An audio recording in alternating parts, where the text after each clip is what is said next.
இக்கூற்றுகளை ஒரே தன்மையதாக தயாரித்தல் முக்கியமாகும். இலங்கையில் கணக்கீட்டு நியமங்களை பயன்படுத்துவதன் மூலம் அவ்வாறான ஒரே தன்மை கொண்ட உயர்தரத்திலான நிதிக்கூற்றை தயார் செய்தல் இலகுவாகின்றது. இலங்கையில் பட்டய கணக்காளர் நிறுவனம் இலங்கைக்குள்ளே கணக்கீடு நியமங்களை தயார் செய்வதில் அதிகாரம் பெற்ற நிறுவனமாகும். இலங்கை கணக்காளர் நிறுவனத்தினால் நிதிக்கூற்றை தயாரிப்பதற்கும் சமர்ப்பிப்பதற்கும் மாதிரி சட்டகம் ஒன்றை இலங்கை கணக்கீட்டு நியமனத்துடன் இணைந்த வெளியீடாக சமர்ப்பிக்கப்பட்டுள்ளது. நிதிக்கூற்றை தயாரித்தலும் சமர்ப்பித்தலும் தொடர்பான மாதிரி சட்டகம் கணக்கீட்டு நியமமாகாது. நிதிக்கூற்றை தயாரிக்கும் போதும் சமர்ப்பிக்கும் போதும் அடிப்படையாக கொள்ள வேண்டிய எண்ணக்கருக்கள் இந்த சட்டகத்தில் உள்ளடக்கப்பட்டுள்ளன. பொதுநோக்கு நிதிக்கூற்று தயாரிப்பின் போதும் சமர்ப்பிக்கும் போதும் பொருத்தமான எண்ணக்கரு இந்த மாதிரி சட்டகத்தில் சமர்ப்பிக்கப்படுகிறது. அதற்கு அமைவாகவே நிதிக்கூற்றுகள் தயாரிக்கப்பட வேண்டும். சட்டகத்தின்படி நிதிக்கூற்று சரியாக கம்பெனியை இனங்காண காட்டக்கூடியவாறு கம்பெனி பெயர் இருக்க வேண்டும். நிதிக்கூற்றுக்கான கால இடைவெளி திருத்தமாக குறிப்பிடப்பட்டிருக்க வேண்டும். நாணய அலகு ரூபாவிலா 1000 ரூபாவிலா 10 லட்சம் ரூபாய்களா என்பது இனங்காட்டப்பட்டிருக்க வேண்டும். லாபநட்ட கணக்கு குறிப்பு 1, 2, 3 ஆகியவை மற்றொரு இடத்தில் விளக்கமாக காட்டப்பட்டிருக்க வேண்டும். மற்றெல்லாம் தொகைகள் மட்டுமே மாறும். உதாரணம், வரையறுத்த சர்முனா கம்பெனியின் கூறப்பட்ட மூலதனம் சாதாரண பங்குகள் 75,000 ஒரு பங்கு 1 ரூபாய் லாப உரிமையுடைய மீட்கத்தக்க முன்னுரை பங்குகள் 50,000 கொண்டமைந்ததாகும். வியாபார கணக்கை தயாரித்ததன் பின்னர் 2012 மார்ச் 31 பரீட்சை மீது பின்வருமாறு இருந்தது. கூறப்பட்ட சாதாரண பங்கு மூலதனம் 7,50,000, பங்கொன்றின் விலை ரூபாய் 10. கூறப்பட்ட முன்னுரை பங்கு மூலதனம் பங்கொன்றின் வழங்கல் விலை 10 ரூபாய் 50,000. 5 லட்சம். பொது ஒதுக்கம் 1,50,000. 1/4/2011 லாப நட்ட கணக்கு மீதி 2,50,000. பங்கு மிகை விலை 50,000. பங்கு வட்டம் என்று சொல்றோம். கடன் கொடுத்தோர் 82,000. கடன் பட்டோர் 95,000. காணி கட்டிடம் கிரியத்தில் 8,50,000.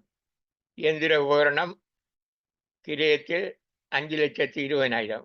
மோட்டார் வாகனம் கிரியத்தில் 3,15,000. தேய்மான ஏற்பாடுகள் 1/4/2011 தேய்மான ஏற்பாடுகள். காணி கட்டிடம் 2,12,500. இயந்திர உபகரணம் 2,08,000. மோட்டார் வாகனம் 1,75,000. வருடத்தின் மொத்த லாபம் 7,75,000. இருப்பு இறுதி இருப்பு 1,25,000. செலுத்திய வருமான வரி 2010-11 52,000. 2011-12 82,000. வரிக்கான ஏற்பாடு வருமான வரிக்கான ஏற்பாடு 2010-11 முந்தின காலாண்டு 30,000. செலுத்திய பங்கு லாபம் சாதாரண பங்குகளுக்கு 75,000. முன்னுரிமை பங்குகளுக்கு 20,000. நிர்வாக செலவு 1,41,000. விற்பனை விநியோக செலவு 1,14,750. ஏனைய செலவுகள் 1,08,200. சந்தை முதலீடு 60,000. முதலீட்டு வருமானம் 5,100. நிலையான வைப்பு 4 லட்சம். நிலையான வைப்பு வட்டி 75,000. மறுமதி உண்டியல் 2,40,000. காசு 63,750. அப்போ பரீட்சை மீது 2 பக்கம் கொடுத்தோம். சரி 32,62,600 2 பக்கம். நீ ஏனைய தகவல்களும் தந்திருக்குது. பரீட்சை மீதியும் தந்து ஏனைய தகவல்கள். வருடத்தின் வியாபார பொறுப்பு விட்ட சரக்கின் கொள்விலை ரூபா 2,25,00,000 25,00,000 2010 மார்ச் மாதத்தில் ரூபா 75,000 கொள்வனவு செய்த மோட்டார் வாகனம் இந்த வருடத்துக்குள்ளே ரூபா 35,000 விற்பனை செய்யப்பட்டது. பெற்ற பணத்தை காசு கணக்கில் வரவு வைத்து மோட்டார் வாகன கணக்கில் செலவு வைத்தது தவிர வேறு எவ்வித பகுதிகளையும் செய்திருக்கவில்லை. கொள்வனவு செய்த வருடத்தில் தேய் விடாமையும் விற்பனை செய்த வருடத்தில் முழு வருடத்துக்கும் தேய் விடுதலும் கம்பெனியின் கொள்கையாகும். வருடத்திற்குள்ளே வேறு எந்த ஒரு நிலையான சொத்து கொள்வனவோ விற்பனையோ இடம்பெறவில்லை. நிர்வாக செலவுக்குள்ளே பின்வருவன அடங்கியுள்ளன: தலைவரின் சம்பளம், இயக்குனர் வேதனம், இயக்குனர் ஓய்வூதியம். நிலையான சொத்துகளுக்கு வருடாந்த தேய்வுக்கான ஏற்பாடுகள் பின்வருமாறு செய்யப்படுகின்றன: காணி கட்டிடத்தில் கிரயத்தில் 5%, எந்திர உபகரணம் குறைத்தெழுதிய பெறுமதியில் 20%, மோட்டார் வாகனத்தில் கிரயத்தில் 10%. பின்வரும் ஏற்பாடுகளை செய்தல் வேண்டும்: கணக்காய்வு கட்டணம் 35,000, சட்ட செலவு 20,000, ஏனைய செலவு என்பதற்குள்ளே ரூபா 30,000 இருப்பில் தேறக்கூடிய பெறுமதியான ரூபாய் 20,000 மதிப்போடு உள்ளடக்கப்பட்டுள்ளது. 2010-11 வருடத்தில் இறுதி வருமான வரி பொறுப்பு 52,000 உடன்படப்பட்டுள்ளது. 2011-12க்கான வருமான வரி பொறுப்பு 1,25,000 என மதிப்பிடப்பட்டுள்ளது. இயக்குனர் பின்வரும் தீர்மானங்களை மேற்கொண்டுள்ளனர்: 1/4/2011 உள்ள எல்லா சாதாரண பங்குகளுக்கும் 10 பங்குகளுக்கு 1 பங்கு வீதமாக உபகார பங்கு வழங்குதல். இந்த பங்குகளின் விலை ரூபா 12 என தீர்மானம் நிறைவேற்றப்பட்டது. இயக்குநர்கள் தீர்மானிக்கிறாங்க பங்கு விலை. இப்பங்குகளுக்கு இந்த வருடத்தில் பங்கு லாபம் உறுதியில்லை. இந்த வருடத்தில் பங்கு லாபம் கொடுக்கிறவங்களுக்கு பொது ஒதுக்கத்துக்கு 10 வீதத்தை மாற்றுதல். சாதாரண பங்குகளுக்கு ஒரு பங்குக்கு ₹1 வீதமாக இறுதி பங்கு லாபத்தையும் முன்னுரிமை பங்குகளுக்கு மீதி பங்கு லாபத்தையும் வழங்குதல். சாதாரண பங்கு மிகை விலை என குறிப்பிடப்பட்டிருப்பது 2011 ஜனவரி மாதத்தில் கம்பெனி வழங்கிய பங்குகளுக்கு மிகை விலையாகும். தேவையானவை: உபகார பங்கு வழங்கல் கணக்கு, வழங்கல் தொடர்பான பொது நாட்குறிப்போடு, பிரச்சுடன் செய்வதற்கு பொருத்தமான மாதிரியுடன் 31/3/12 முடிவடைந்த வருடத்துக்கான லாப நட்ட கணக்கையும் 5 தொகையையும் தயாரிக்க வேணும். இதுதான் நாங்கள் செய்ய வேண்டியது. இந்த கேள்வி இப்படி தந்திருக்கு. ஒரு பரீட்சை மீது அதுக்கு பிறகு செம்மையாக்கல்களும் தந்திருக்குது. தந்து உபகார பங்கு வழங்கல் சம்பந்தமான நாட்குறிப்பையும் கேட்டு பிரசுரிக்கிறதுக்கு, அதாவது பங்குதாரருக்கு சமர்ப்பிக்கிறதுக்கு தக்க மாதிரி லாப நட்ட கணக்கையும் கேட்டு. அப்ப இதை நாங்கள் எப்படி செய்கிறன்றதை பார்ப்போம். முதலாவது கேள்வி உபகார பங்கு வழங்கல். உபகார பங்கு வழங்கல் நாங்கள் படிச்சிருக்கிறோம். உபகார பங்கு வழங்கல் அது உபகார பங்கு வழங்கல்டா காசு வாங்காம பங்குகளை இலவசமாக கொடுக்கிறது. காசு வாங்காம பங்குகளை இலவசமாக கொடுக்கிறது. இலவசமாக கொடுக்கிறதால் பழைய பங்காளர்களுக்கு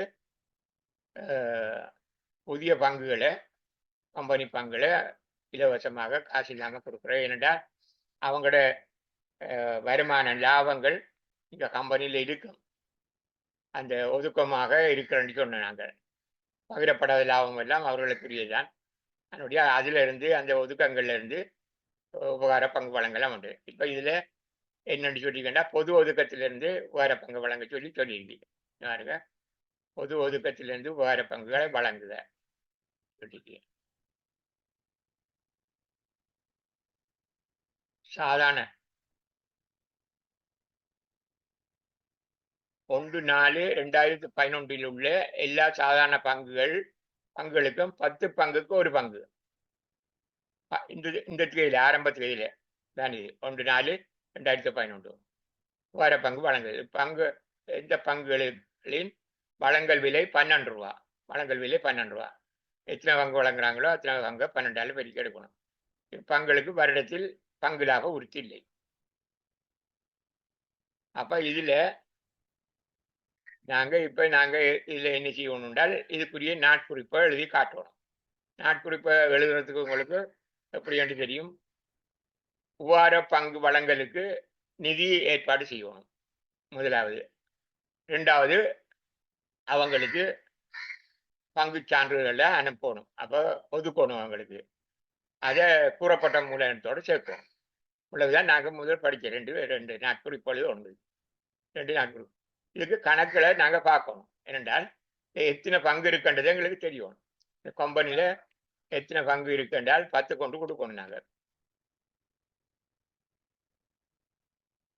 சாதாரண பங்கு, கூறப்பட்ட மூலதனம், பங்கொன்றின் வழங்கல் விலை 10 ரூபா, 7,50,000. அப்ப பிரிச்சு பார்த்தால் 75,000 பங்கு இருக்குது. கூறப்பட்ட மூலதனம் ரூபாயில 7,50,000. பங்குகள் எத்தனை கேட்டால் 75,000. அப்ப 10 கொண்டு என்றால் 7,500 பங்கு வழங்கப்படும். 7,500 பங்கு. 7,500 பங்கும் என்ன விலையில வழங்கப்படும் என்றால் 12 ரூபாய் விலையில் வழங்கப்படும். 7,500 12ஆல் பிரித்தால் 90,000 வரும். 90,000 வரும். அப்போ 90,000 ரூபாய் பெறுமதியான பங்குகளை அவங்களுக்கு உபகாரமா வழங்குறாங்க. அப்ப அதுக்கு பொது ஒதுக்கத்திலிருந்து அதை எடுக்கணும் இந்த காசை. அப்ப அதுக்கு நாட்குறிப்புகள் எப்படி எழுதணும் நாங்க? உபகார பங்கு கணக்கு, உபகார பங்கு நிதி கணக்கு ஏற்படுத்தணும். அது பொது ஒதுக்க கணக்குல வரவுல 90,000, உபகார பங்கு நிதி கணக்கு 90,000 செலவில். உபகார பங்கு நிதி கணக்குல செலவில் 90,000 எழுதணும். அப்புறம் உபகார பங்கு பண நிதி கணக்குல 90,000 வரவு எழுதி கூறப்பட்ட மூலதனத்தோட செலவில் 90,000 எழுதணும். கூறப்பட்ட மூலதனத்தை எங்க இதோட சேர்க்கிறேன்னு கேட்டால் சாதாரண பங்குல தான் சேர்த்து. அப்ப இதோட சேர்க்கணும். இந்த 7,50,000 90,000 இன்னும் குடும்பம் இல்லாகணும். அப்ப இனி புதிய 5 தொகையில மூலதனம் 7,50,000 அந்த 90,000 வரும்.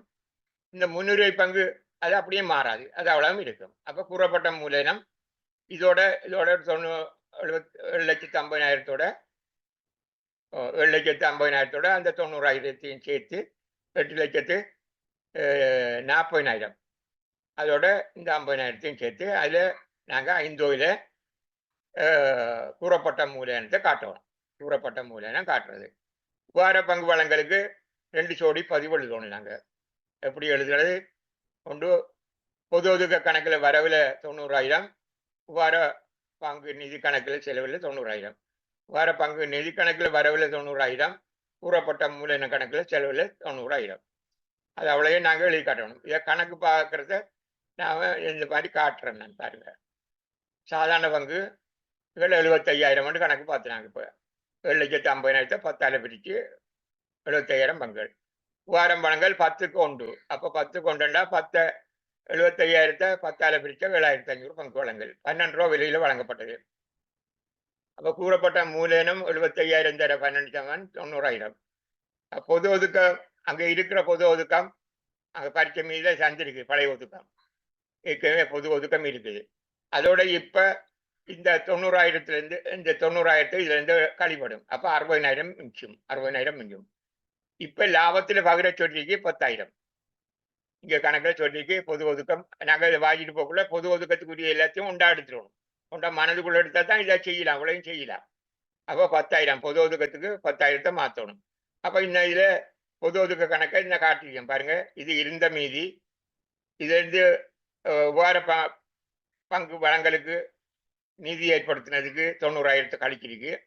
அதோட புதுசாக இந்த வருஷத்து லாபத்திலிருந்து பகிர் பகுதியில வரிக்கு பின் லாபத்திலிருந்து பகிர்ற நம்ம பகிர்ற லாபத்துல 10,000 சேர்த்து 70,000 பொது ஒதுக்க கணக்கு மீதி வரும். இப்ப இந்த நாட்குறிப்பை பாருங்க எப்படி வருமெண்டு. நாட்குறிப்பு உபகார பங்கு வழங்கலுக்கு பொது ஒதுக்க கணக்கு வரவு 90,000, உபகார பங்கு வழங்கல் கணக்கு செலவு 90,000. உபகார பங்கு வழங்கல் கணக்கு இந்த கணக்கொண்டு இடையில ஏற்படுத்தணும். கம்பெனி இயக்குநர்கள் சபையின் தீர்மானத்தின்படி சாதாரண பங்குகள் 10க்கு 1 ஆக 12 ரூபா வழங்கல் விலையில் 75,000 உபகார பங்குகளாக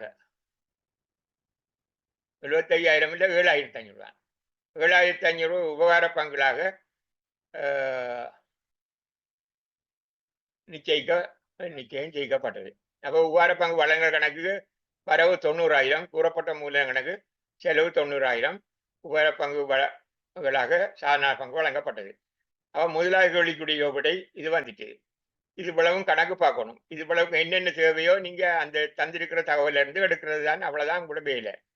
என்ன சாதாரண பங்குகள் எத்தனை எவ்வளவு மூலதனம் எவ்வளவு இருக்கின்றோ அதை 10ஆல பிரிச்சு 75,000 பங்குகள்.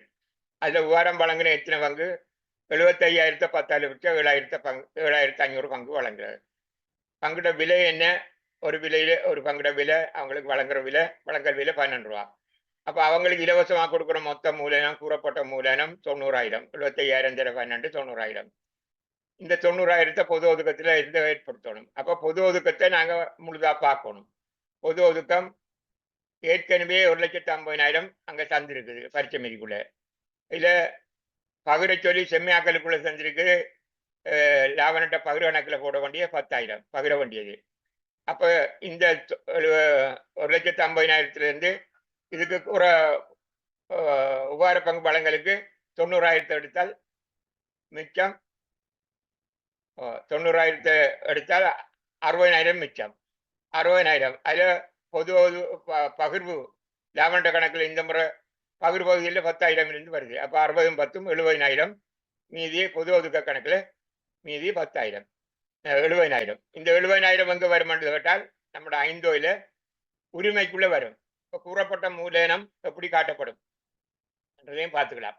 இப்ப கூறப்பட்ட மூலதனம் இதுக்கு வருவோம். கூறப்பட்ட மூலதனம் இப்ப புது 5 புதிய நிதி நிலைமை கூட்டுல இதோட 7,50,000 90,000 கூடும். இது அப்படியே இருக்கும். பொது ஒதுக்கம் இது இடத்துல 1,50,000 இல்லை. இது மாறும். இது எவ்வளவு வரும் வேண்டாம் 70,000 மாறும். அப்ப இவ்வளவும் இதோட இந்த இவ்வளவு வேலையும் முடிஞ்சு இவ்வளவையும் செய்து போட்டோம். இந்த இவ்வளவு செய்தாச்சு. இனி அடுத்த செம்மையாக்கல்களை பார்ப்போம். நாங்க இப்ப அடுத்ததாக நமக்கு தெரிஞ்சதுகள்ல முதல் லேசாக செய்யக்கூடியதை செய்து போகணும். கேட்ட கேள்விக்கு முதலாவது கேள்விக்கு விடையை செய்தாச்சு. இனி அடுத்த கேள்விகளுக்கு போவோம். அடுத்த கேள்வி என்ன கேட்டிருக்கேன்னு கேட்டால்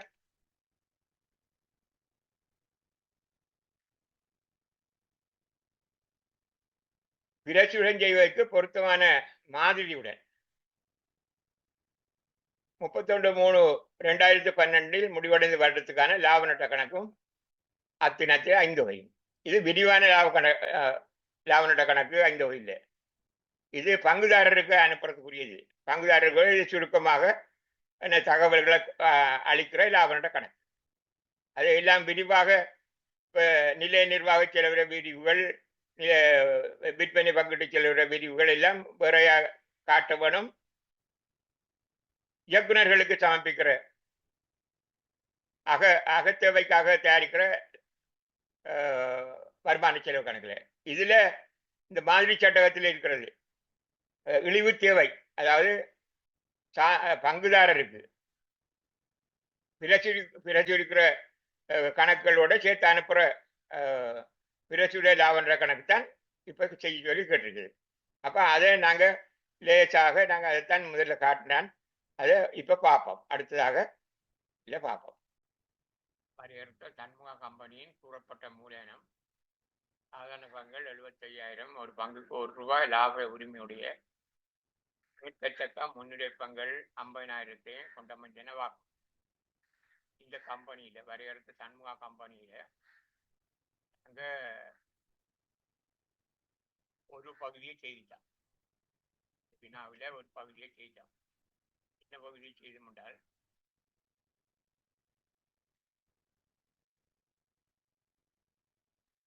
வார பங்கு வழங்கல் தொடர்பான பொது நாட்குறிப்பு இதை வெளியிட்டான்.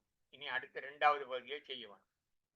இலதுவனம் செய்வதற்கு பொருத்தமான மாதிரியுடன் 31/3/2012 முடிவடைந்த வருடத்துக்கான லாப நட்ட கணக்கும் அத்தினத்தில் 5 வகையும் தயாரிக்கணும்.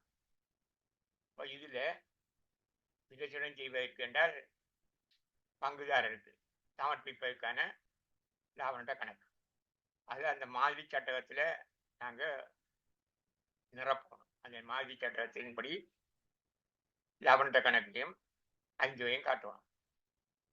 வருமான கூட்டையும் நிதி நிலைமை கூட்டையும் காட்டணும். அதை அந்த அடிப்படையில் காட்டணும். பாருங்க அதை எப்படி நாங்க செய்ய போறோம்ன்றத பார்ப்போம். மாதிரி சட்டம் இது லாபநட்ட கணக்குரிய மாதிரி சட்டம். இந்த இடங்களை நிரப்பினா சரி. இது இது மாதிரி ஒரு படிவம் மாதிரி, அந்த படிவத்தில் இதுகளை நிரப்பினால் அந்த கணக்கு முடிச்சு போகிறோம். இது 5 வகைக்குரிய மாதிரி படிவம், மாதிரி சட்டம். இதில் இதுகளை நிரப்பணும். இப்போ இதில் இந்த எங்களோட கணக்கின்படி இதுகளை நிரப்பிட்டு வந்தோம்னா லேசான வேலை முடியுது. இப்போ இதில் முதலாவது இந்த பேர் குறிக்கணும். பேரை இதில் குறிக்கிட்டேன் நான். பாருங்க, சண்முகா வரையறுத்த சண்முகா கம்பெனி. பேர் தெளிவாக இது எழுதணும். இதுக்கு புள்ளி இருக்குது. சண்முகா கம்பெனியோடு காட்டணும். இது பொது கம்பெனி. இந்த பட்டியல்படுத்தப்பட்ட கம்பெனின்னா பொது ஒன்று எழுதுவோம், இல்லாட்டி பொது ஒன்று வராது. வரையறுத்த சண்முகா கம்பெனி. மற்றது அந்த ஆண்டு காட்டணும், காலப்பகுதி. ஒரு வருடமாக இருக்கணும் சாதாரணமாக, இல்லைண்டா குறைஞ்ச 6 மாதம் 6 மாத காலத்தை காட்டுறதா இருக்கலாம். இப்போ இதில் 31/3/2012 முடிவடைந்த வருடத்துக்கான ஒரு வருட கணக்கு தான் இதில் காட்டப்படுது. ஒரு வருடத்துக்குரிய லாபநட்ட கணக்கு இதில் வருகிறது. இப்போ இதில் முதலாவதாக நாங்கள் வியாபார கணக்கிட பகுதி, மொத்த லாபம் காண்ற பகுதி இது. இதில் முதலாவது இதில் இந்த 3 இடமும் நிரப்பணும். இதுதான் வியாபார கணக்கு. விற்பனைகள், வருடத்துக்கான பொருள், வருடத்தில் மொத்த லாபம், இது 3ஐயும் நிரப்பணும் முதலாவது. அப்போ இதில் முதலாவது 3ஐயும் நிரப்புறோம்டா நாங்கள் எடுப்போம். இதில் பச்சை மீதியை பார்ப்போம். இதில் என்னென்ன தகவல் தந்திருக்கிற தகவலை கொண்டு நாங்கள் அதை நிரப்புவோம்.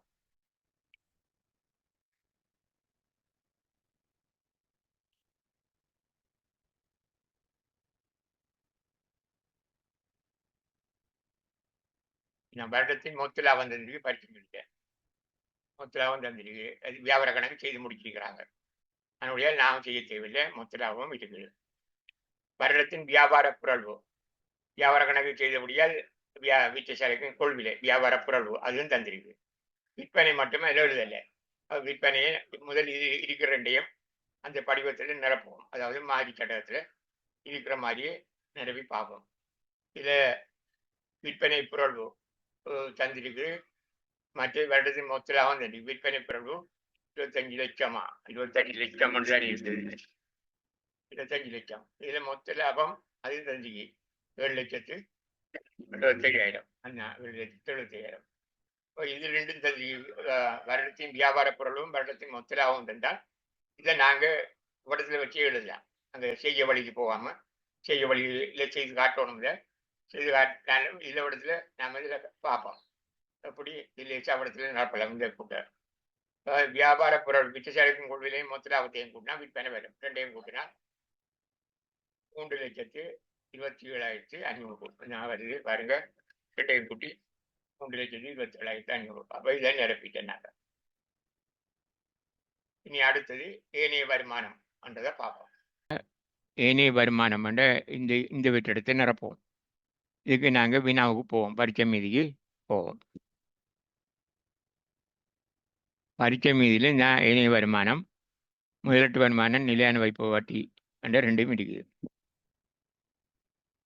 ஏனைய வருமானம்ன்றதுல நமக்கு தெரியும், வியாபாரம் அல்லாத வருமானங்கள் தான் இதில் காட்டப்படணும். வியாபாரம் அல்லாத வருமானங்கள். வியாபாரம் அல்லாத வருமானம்ன்றது மொத்த லாபம், சரக்களை வாங்கி விற்கிறதால வர லாபம், அது வியாபார செயற்பாட்டு வருமானம். இது தவிர்ந்த செயற்பாட்டு வருமானம் ஏனைய வருமானங்கள் இருக்குது. வட்டி, வாடகை, பெற்ற வட்டி, பெற்ற வாடகை, அப்படி வருமானங்கள் இருக்குது.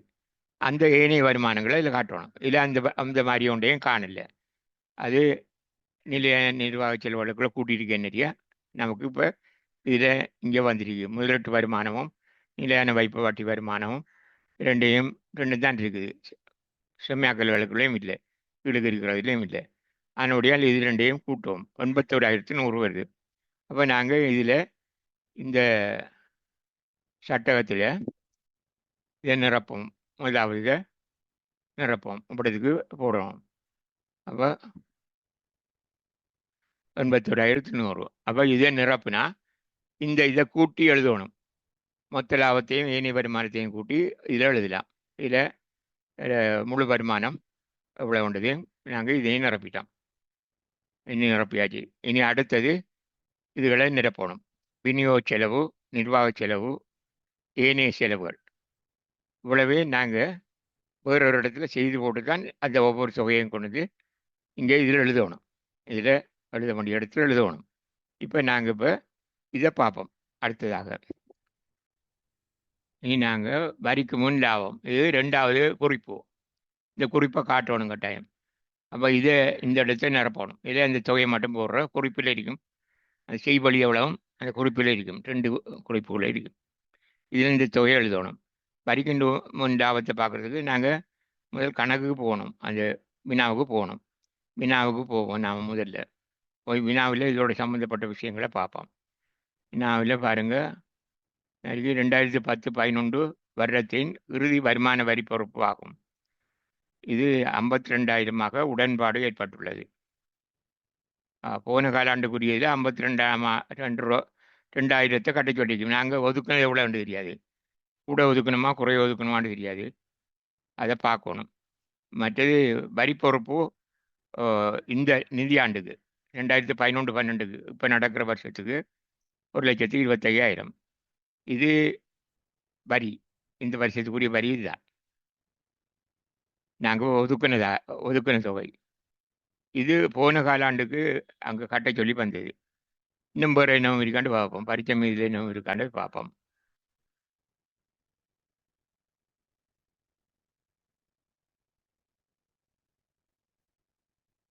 சரி, செலுத்திய வருமான வரி பரிச்சை மீதிக்குள்ளே இருக்குது. செலுத்தின வருமான வரி 10-11 52,000. அங்கே 52,000 தான் கட்ட சொல்லிக்கு. உடன்பாடு ஏற்பட்டது 52,000. அப்போ அது கட்டியாச்சு. அப்போ இந்த இது செலுத்தப்பட்டது 52,000 செலுத்தப்பட்டது என்றால் நாங்கள் ஏற்பாடு செலுத்திய வருமான வரி இது அங்கே ஏற்பாடு செய்து வைத்தது எவ்வளோன்னு பார்க்கணும். ஏற்பாடு செய்து வச்சிருக்கு 20-10-11 வரிக்கான ஏற்பாடு 30,000 போன காலாண்டுக்கு. இந்த காலாண்டுக்கு நாங்கள் ஏற்பாடு செய்தது, இந்த கம்பெனி ஏற்பாடு செய்தது 30,000. ஆனால் கட்ட சொன்னது 52,000. 52,000 கட்டியாச்சு. அப்போ இதில் மிஞ்சி இருக்கு 22,000 மிஞ்சி இருக்கு. இதில் 22,000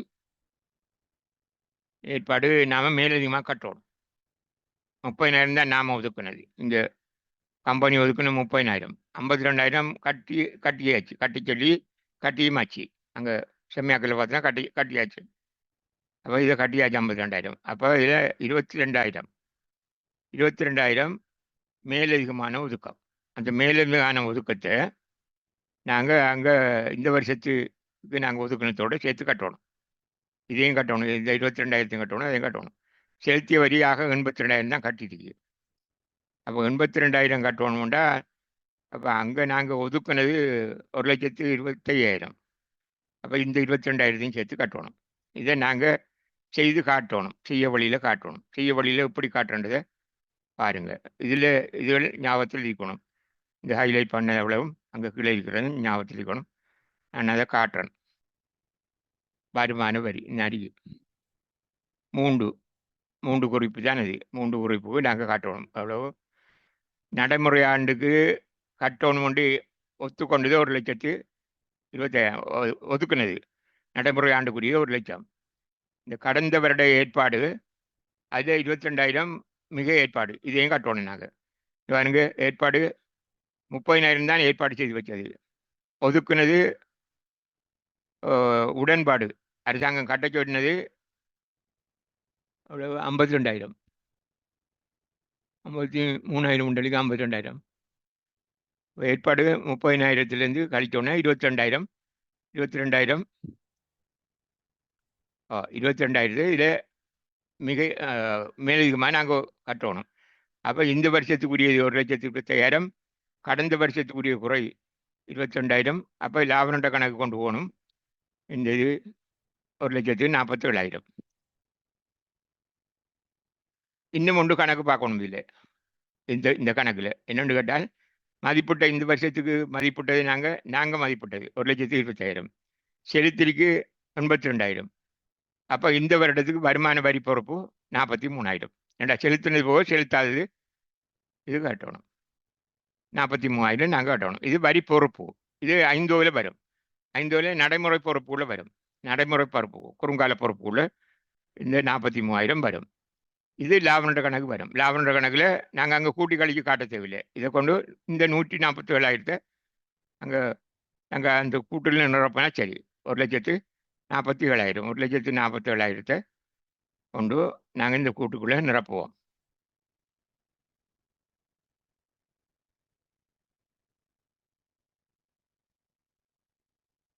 நடிக்கிற வருமான வரி கூட்டுக்குள்ள 3க்கு தான் நிரப்பினாங்க. 3 நிரப்பிட்டோம்னா 1,47,000 நிரப்பியாச்சு. வருமான வரியை நிரப்பியாச்சு. இனி அடுத்தது வரிக்கு முன் லாபம். இந்த வரிக்கு முன் லாபம் எவ்வளோ ஒன்று போடணும். நாங்கள் வரிக்கு முன் லாபம் போடுறதுக்கு முதல் இந்த கூடுகளையும் நிரப்பணும். விநியோக செலவு எழுதணும், நிர்வாக செலவு எழுதணும், ஏனைய செலவு எழுதணும். அது அவ்வளையும் கூட்டி அதில் இருந்து கழித்து இதுக்குள்ளே போட்டு கூட்டி இதுக்குள்ளே கழித்து இதில் வரிக்கு முன் லாபத்தை கணக்கு பார்த்து போடணும். அப்போ இதை நாங்கள் இவ்வளவு நிரப்பணும். இந்த 3 நிரப்பணும். விநியோக செலவு, நிர்வாக செலவு, ஏனைய செலவு என்ற நிரப்பணும். நிதி செலவில்லை போல அதிலேருந்து நான் இதை போடலை. நான் ஏனைய செலவு இந்த 3ஐயும் போட்டு இதுக்குள்ளே கூட்டி அது இதுக்குள்ளே போட்டு அதுலேருந்து கழிக்கணும். கழித்து இந்த தொகை வரும். வரிக்கு முன் லாபம் விடாமல் நிரப்பணும். நாங்கள் இதை நாங்கள் இனி செய்வோம். ஏனைய வருமானம், இந்த வெற்றிடம், இந்த ஒன்று குறிப்பு. விநியோக செலவு இந்த வெற்றிடம், நிர்வாக செலவு இது இந்த வெற்றிடம், ஏனைய செலவு இந்த வெற்றிடம், வரிக்கு முன் லாபம் என்றது 2வது குறிப்பு. இது 3 செய்திட்டோம். இந்த நிரப்பிட்டோம். அப்போ இதில் இவ்வளவு நிரப்பணும். ஏனைய வருமானம் குறிப்பொண்டு, விநியோக செலவு, நிர்வாக செலவு, ஏனைய செலவுகள், வரிக்கு முன் லாபம் இந்த வெற்றிடம், அதோட இந்த குறிப்பு 2. அடுத்தது நடைமுறையில் சொத்து, அதில் ஆதனம், பொறி மற்றும் உபகரணம் 4. இதில் இந்த வெற்றிடம் இவ்வளவும் ஒன்றாகத்தான் நாங்கள் நிரப்பணும். ஏனென்றால் இது 2 ஒன்றோட ஒன்று பின்னி இருக்குது. இதுக்கு 2 அட்டவணைகளை நாங்கள் நிரப்பணும். நிரப்பினால் அதுக்கு இது இவ்வளவையும் கண்டுபிடிக்கிற இலகுவாகும். அதை எப்படி காண்றன்றதுக்கு இந்த நம்முடைய வினாவில் இருக்கிற தகவல்கள் எவை தேவை என்றதை இப்பொழுது பார்ப்போம். முதல்ல வினாவில் இந்த 2வது இது வேணும். 2010 மார்ச் மாதத்தில் ரூபாய் 75,000 கொள்வனை செய்த மோட்டார் வாகனம் இந்த வருடத்துக்குள்ளே ரூபாய் 35,000 விற்பனை செய்யப்பட்டது. பெற்ற பணத்தை காசு கணக்கில் வரவு வைத்து மோட்டார் வாகன கணக்கில் செலவு வைத்தது தவிர வேறு எந்த பதிவுகளையும் செய்திருக்கவில்லை. கொள்வனை செய்த வருடத்தில் தேய்விடாமையும் விற்பனை செய்த வருடத்தில் முழு வருடத்துக்கும் தேய்விடுதலும் கம்பெனியின் கொள்கையாகும். வருடத்துக்குள்ளே வேறு எந்த ஒரு நிலையான சொத்தும் கொள்வனவோ விற்பனவோ செய்யப்படவில்லை. இது ஆதனம், பொறி மற்றும் உபகரணம் அந்த வெற்றிடத்தில் நிரப்புறதுக்கு தேவையானது. இது நிர்வாக செலவுக்குள்ளே பின்வருமான அடங்கியுள்ளன: தலைவரின் சம்பளம், இயக்குனர் வேதனம், இயக்குனர் ஓய்வூதியம். இது அந்த நிலைய நிர்வாக செலவு என்ற அந்த வெற்றிடம் நிரப்புறதுக்கு தேவையானது. நிலையான சொத்துகளுக்கு வருடாந்தம் தேய்வுக்கான ஏற்பாடுகள் பின்வருமாறு செய்யப்படுகின்றன: காணி கட்டிடத்தில் கிரயத்தில் 5%, இயந்திர உபகரணம் குறைத்தெழுதிய பெறுமதியில் 20%, மோட்டார் வாகனத்துக்கு கிரயத்தில் 10%. இது அந்த ஆதனம் பொறி மற்றும் பூரணம் அந்த இதை நிரப்புறதுக்கு இது தேவை. நடைமுறை எல்லா சொத்தை நிரப்புறதுக்கு. அடுத்தது பின்வரும் ஏற்பாடுகளை செய்தல் வேண்டும். கணக்காய்வு கட்டணம், கட்டட செலவு, சட்ட செலவு, ஏணி செலவு என்பதற்குள்ளே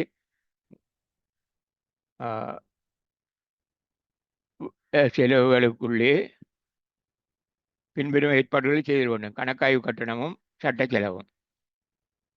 மற்ற ஏனைய செலவுகளுக்குள்ளே ரூபாய் 30,000 இருப்பில் தேறக்கூடிய 20,000 மதிப்புள்ள சரக்கு உள்ளடக்கப்பட்டுள்ளது. இது அந்த ஏனைய வருமானம், ஏனைய நட்டங்கள் காண்றதுக்கு வேணும். இதுவும் செலவுகள் நிலைய நிர்வாக செலவு காண்றதுக்கு வேணும். இவ்வளவு தகவல்களும் இருந்தால் தான் நாங்கள் அந்த இப்போ சொன்ன இவ்வளவு கூடும் நிரப்பலாம். எந்த கூடுமுண்டா ஒன்றாத்தான் அதை நிரப்பணும். ஒன்று ஏனைய வருமானங்களை நிரப்பணும். மற்றது விநியோக செலவு, நிர்வாக செலவு, ஏனைய செலவு, வரிக்கு முன் லாபம்ன்றது இந்த 2வது கூடு. இவ்வளவு நிரப்பணும். மற்றது நடைமுறை எல்லா சொத்து, அதில் ஆதனம், பொறி மற்றும் உபகரணம் என்ற இந்த 4வது கூடு. இந்த வெற்றிடம் இதில் ஒரு தொகை எழுதணும். இதில் விளக்கம் வேணும். இவ்வளவுக்கும் நாங்கள் என்ன செய்ய வேணும் என்றால் 2 அட்டவணைகளை பூர்த்தி செய்தால் இலகுவாக அதை நிரப்பி முடிக்கலாம். பாருங்க, அதுக்கு அந்த அட்டவணையை காட்டுறோம் பாருங்க. ஒரு அட்டவணை செய்கை இன்னைக்கு விநியோக செலவு, நிர்வாக செலவு, ஏனைய செலவு, நிதி செலவு, ஏனைய வருமானம். இந்த அட்டவணையை நிரப்பணும். அடுத்தது வரையறுத்த சண்முகா கம்பெனி 2031 முடிவடைந்த வருடத்துக்கான ஆதனம் பொறி மற்றும் உபகரணம். இதை காணி கட்டிடம், இயந்திர உபகரணம், மோட்டார் வாகனம், இதுதான் அந்த ஆதனம் பொறி மற்றும் உபகரணம் என்ற நிலையான சொத்துகள், நடைமுறை எல்லா சொத்துகள். அதில் இந்த வெற்றிடங்களை நிரப்பணும். இதை முதல்ல நாங்கள் இதை நிரப்பிட்டு வருவோம். இதில் ஆரம்பத்தில் இருந்த காணி கட்டிடம் மீதியை எழுதுவோம். காணி கட்டிட மீதி எவ்வளவு இருந்தாண்ட அங்கே எங்களோட கணக்கில் இருந்து பார்த்து எழுதணும். இருப்பு இயந்திர உபகரணங்கள், மோட்டார் வாகனம், இவ்வளையும் கூட்டி எழுதுகிறேன். இது இவ்வளவும் பரீட்சை மீத இருக்கு. அதை அப்படியே பார்த்து எழுதுகிறதா. பரீட்சை மீது இருக்கிறத 1/4/31 மீதி இதுவளையும் பரீட்சை மீது இருக்கிறது அப்படியே பார்த்து எழுதுகிறது. இது இருக்குது, அங்கே பரீட்சை மீது தந்திருக்குது. தந்த தகவல் எழுதணும். இது கிரயம். இதில் இருக்கிறது கிரயம். இந்த தலைப்புக்குள்ள தான் இது 3. இது அங்கே அதில் சொல்லப்பட்டிருக்கு. மோட்டார் வாகனம் விற்பனை செய்து மோட்டார் வாகனம் விற்பனை செய்த பெறுமதி எவ்வளோ உண்டு?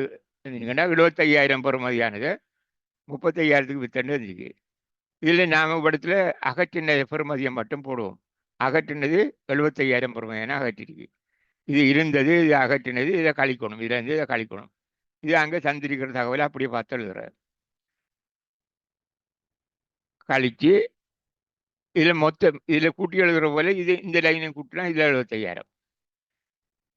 இது 3ஐயும் கூட்டி இதில் இருக்கிற அகற்றுதல் இது மட்டும்தான் நானுடைய கூட்ட தேவையில்லை. அதை மட்டும் போட்டுட்டோம்.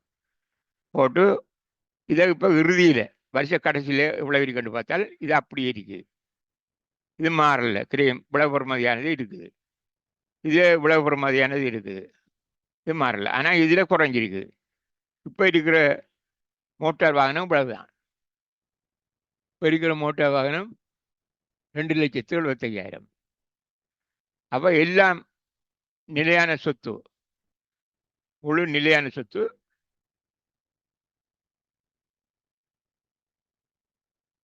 16,45,000. 16,45,000. அப்போ இந்த கூடை நிரப்புறதுக்கு, நரிக்கிற விளைவை நிரப்புறதுக்கு பரீட்சை மேல் இருக்கிற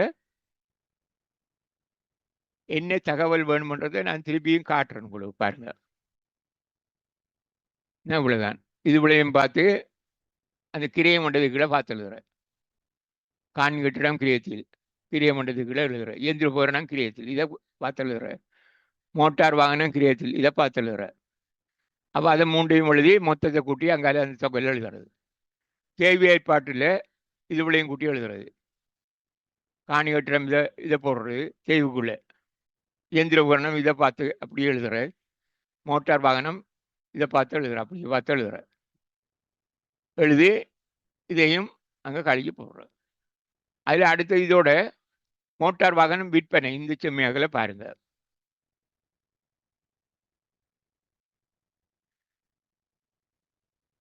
சரி, 2010 மார்ச் மாதத்தில் ரூபாய் 75,000 கொள்வனவு செய்த மோட்டார் வாகனம் இந்த வருடத்தில் 35,000 ரூபாய் விற்பனை செய்யப்பட்டது. விற்பனை செய்தது செய்யவில்லை, நமக்கு கிரியத்தை மட்டும் அனுப்போம். 75,000 கிரியம் உடையது விற்பனை செய்யப்பட்டது. அப்போ இதை அகற்றுதல் என்று அதுக்குள்ள மோட்டார் வாகனத்துக்குள்ள எழுதி கழிக்கிறேன். அதை காட்டிட்டேன் நான். அப்போ ரெண்டையும் காட்டியாச்சு. வருமான செய்வு அதையும் காட்டிட்டேன். நாங்கள் அகற்றுதலுக்குரிய அகற்றுதலை காட்டினேன். திருப்பி அந்த அட்டவணையை காட்டுறேன் நான் பாருங்க. இது அங்கே பரிச்சமையிலேருந்து கிரியத்தில் இருந்தது. காணி கட்டிடம், இயந்திர உபகரணம் இது கிரியம், மோட்டார் வாகனம் கிரியம், மொத்தத்தை கூட்டி எழுதுனா அதில் இல்லை, இது கூட்டி எழுதுனது. இது விற்பனை செய்தது மோட்டார் வாகனத்தில் கிரியம், கிரியத்தை தான் விற்பனை விற்பனை செய்த காசில் இதைத்தான் எழுதுறோம். கிரியத்தை எழுதுற கழிச்சது எழுதிக்கு. அப்போ வருஷ கடைசியில் இது ஆரம்பத்தில் இருந்தது. இது இப்போ பாருங்கள், இது ஆதனம் பொறி மற்றும் உபகரணத்தில் கிரயம் இவ்வளவு இறுதியில் இருக்கு, வருஷ கடைசியில் இருக்குது. இனி அடுத்தது இதில் இந்த தேய்வை பார்ப்போம். தெய்வம் முழுதாக எழுதிட்டோம். இவங்க தேய்வு இது அங்கே வருஷம் மீது காட்டினது 1/4/21 இருந்தது. இது உபகரணத்தில் தேய்வு, இது மோட்டார் வாகனத்தில் தேய்வு இதில் எழுதிட்டோம். இப்போ இதில் வருமான தேய்வை இதில் நிரப்பணும். வருமான தேய்வு வந்து அதில் சொல்லிட்டு காணி கட்டிடத்துக்கு 5%, அது கொள்விலையில் 5%, கிரயத்தில் 5% தேய்வு. இந்த வருஷத்துக்கு தேய்வு. உபகரணத்துக்கு தேய்வு வந்து 20%. இது ஒடுங்குவாக முறையில், அது குறைத்தெழுதின பெறுமதியில் வருமான தேய்வை கழிச்செழுதின பெறுமதி, அது ஒடுங்குவாக முறை, அது 20%. இதில் மோட்டார் வாகனத்துக்கு பெறுமதி 10%, தேய்வு பெறுமதி 10%. அப்போ இந்த வருடத்துக்குரிய தேய்வை இதில் இந்த குளத்துக்கு நேரம் எழுதலாம். இதில் தேய்வு குளத்தை இதை நிரப்புவோம் முழுதாக. இதை எப்படி நிரப்புறோன்னு பாருங்க. இதுக்கு வந்து 5% தேய்வு. இது வாங்கவும் இல்லை விற்கவும் இல்லை, வருஷம் முழுக்க இருந்தால் 5% தான். 5% உண்டால் 10% உண்டால் அவ்வளோ. இந்த பெறுமதிக்கு தான் பார்க்குறேன். கிரயம் தான் கிரயம். இது 88,50,000. 8,50,000 10% உண்டால் 85,000 வரும். 5% வந்து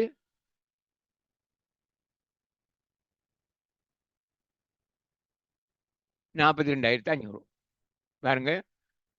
வருட தேய்வு 42,500. இந்த வருட தேய்வு இது நேர்கோட்டு முறையில், அதாவது கிரயத்தில் 5%. இதை பார்த்துடும்.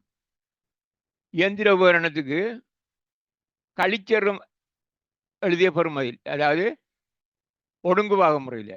ஒடுங்குவாக முறை என்றால் கிரயத்திலேருந்து இந்த இருக்கிற பெருமானத்தை இருந்த பெருமானத்தை கழிக்கணும்.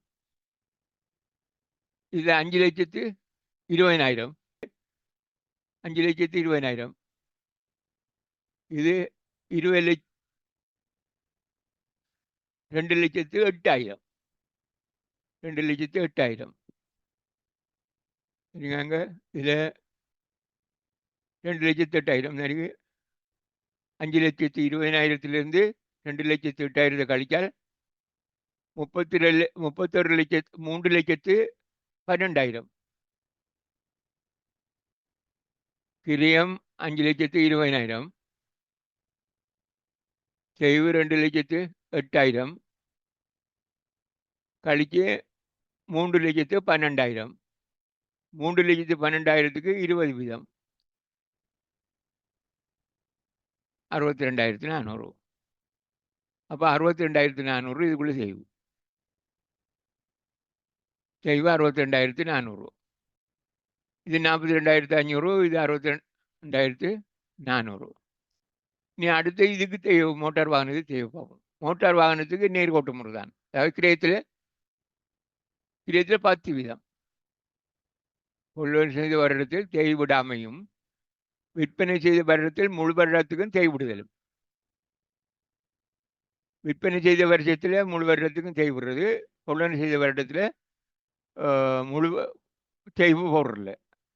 அப்போ இந்த விற்பனை செய்த இந்த வருஷத்தில் தேய்வு போடணும், முழு வருஷத்துக்கும் போடணும். வாங்கினது பாருங்க, இது ஏப்ரல் 20 மார்ச் மாதத்தில் வாங்கியிருக்குது. மார்ச் என்றால் ஒரு வருஷம் முந்தி, அந்த வருஷத்தில் தேய்வு போட மாட்டாங்க. மார்ச்சுக்கு தேய்வு போட்டிருக்க மாட்டாங்க. ஏப்ரல் மாதம் அடுத்த வருஷம் தொடங்குது, ஏப்ரலுக்கு தேய்வு போட்டிருப்பாங்க. அப்புறம் இந்த வருஷத்துக்கு தேய்வு, 2 வருஷத்துக்கு தேய்வு வரும். இருக்குது இந்த விற்றதுக்கு 35,000க்கு 2 வருஷத்துக்கு தேய்வு வரும்.